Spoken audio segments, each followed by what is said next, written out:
Projan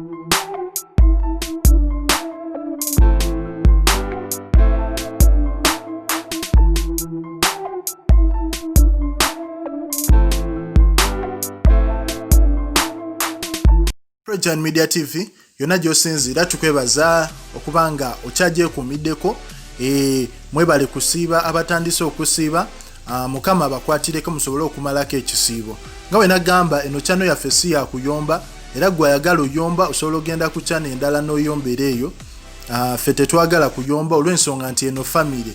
Yes, onaku olwaleero blogger amanyiddwa nga Matiti Matiti yavuddeyo n'abako ensonga ze yayogedde ku mwana mulenzi amanyiddwa nga Dr. Hamza Ssebunya.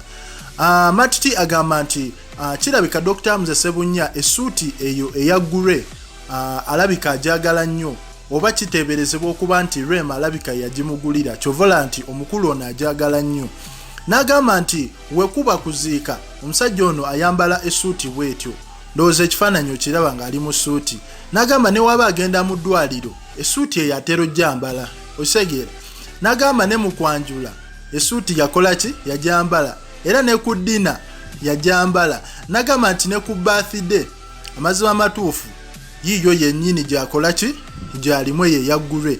N'agamba nti ye talina buzibu na musajja ono jjambala olw'ensonga alabika agala nnyo omukyala we okusobola okubanga ayambala ekintu ky'aba yamugulira, naye gwe yonna gy'oli osobola otubuulira amazima amatuufu essuuti y'emu oba eno ssuuti ndala, kubanga bye bino ebigenda maaso ku social media bye tuba tulina okwogerako nga tuvudde mu stress wa coronavirus, nga tuvudde mu stress wa quarantine nga family ne tusobola okuba nga tunyumyanyumyamuko wano.